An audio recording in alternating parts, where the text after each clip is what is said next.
Voici 6 pratiques pour développer et exercer votre discernement. Pour le discernement mental, l'objectif ici va être de clarifier ses pensées et d'analyser avec une certaine logique. Donc le titre de l'exercice, c'est le triangle de la clarté. Première étape, vous allez prendre une décision ou vous prenez une situation complexe que vous vivez actuellement. Vous allez sur une feuille de papier faire 3 colonnes. Première colonne, les faits, ce que je sais objectivement. Deuxième colonne, les hypothèses, ce que je crois, mais qui reste à confirmer. Troisième colonne, les zones floues, ce que j'ignore et qui nécessite des informations supplémentaires. Ensuite, vous allez analyser les 3 colonnes et vous allez identifier ce qui est rationnel et ce qui relève de vos interprétations. Deuxième pratique pour le discernement émotionnel. Donc ici, l'objectif sera de reconnaître les émotions et différencier les réactions conditionnées des réponses authentiques. L'exercice, c'est la pause émotionnelle consciente. Donc quand vous avez une émotion forte qui surgit, vous placez votre main sur votre cœur ou au niveau du ventre et prenez 3 grandes respirations. Ensuite, vous posez les questions suivantes. Quelle est l'émotion qui m'habite en ce moment ? Cette émotion appartient-elle au présent ou à une situation du passé ?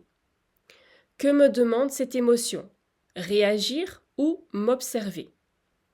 Ensuite, vous allez noter vos réponses pour identifier les déclencheurs et mieux répondre à la situation la prochaine fois. Troisième pratique pour le discernement énergétique.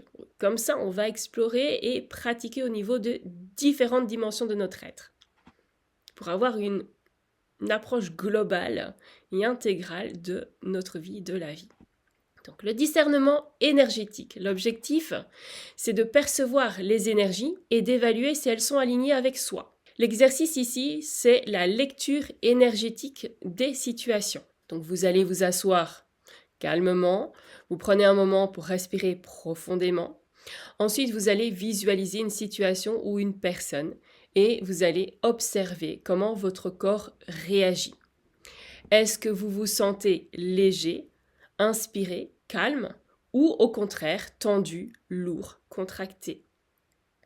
Vous allez noter les sensations et les utiliser comme indicateur pour ajuster votre choix. Quatrième pratique, le discernement vibratoire. L'objectif ici, c'est de ressentir ce qui résonne avec son âme ou son essence profonde. Donc l'exercice sera la méditation de résonance. Vous allez prendre un mot ou une phrase importante pour vous. Par exemple, ce projet me correspond, je prends cette direction. Vous allez répéter cette phrase doucement, à voix haute ou dans votre esprit, mais vous allez la répéter, même plusieurs fois. Et ensuite, vous allez observer votre ressenti. Si vous ressentez une expansion, donc de la chaleur, une ouverture, c'est un oui vibratoire. Si au contraire vous ressentez une contraction ou un inconfort, c'est un non. Voilà comment vous allez pouvoir vous entraîner. La cinquième pratique, c'est le discernement somatique. L'objectif, ça va être d'écouter les signaux de son corps pour prendre des décisions. Donc l'exercice ici proposé, c'est le scan corporel. Avant de prendre une décision, vous allez fermer les yeux et scanner mentalement votre corps. Okay, vous allez vraiment, avec votre conscience et votre attention, passer sur tout votre corps. Vous allez demander à votre corps comment est-ce que cela se sent dans votre gorge, au niveau de votre ventre, au niveau de certaines zones du corps. Vous allez passer en revue certaines zones du corps, mais en vous posant la question, comment est-ce que cela se sent à l'intérieur ? Quelle sensation vit là actuellement dans votre corps ? Et vous allez explorer différentes parties de votre corps. Amusez-vous. Expérimentez encore et encore. Ensuite, vous allez noter les tensions, les élans, les résistances corporelles et puis vous allez explorer ce qu'elles viennent vous révéler. Et pour finir, le sixième, le discernement systémique. Donc ici, l'objectif, c'est de percevoir les influences d'un contexte et d'un système plus vaste. On fait partie de plusieurs systèmes, donc c'est extrêmement important, selon moi, de pouvoir explorer et affiner son discernement au niveau des systèmes dans lesquels on se trouve, parce qu'on est constamment influencé, qu'on le veuille ou non, en bien comme en moins bien. J'aime pas dire en mal. mais en moins bien. Alors l'exercice ici, ce sera la carte des relations. Vous allez prendre une feuille. Au centre de la feuille, vous allez dessiner un cercle. Ce cercle-là, soit il vous représente vous, soit il représente une situation à analyser.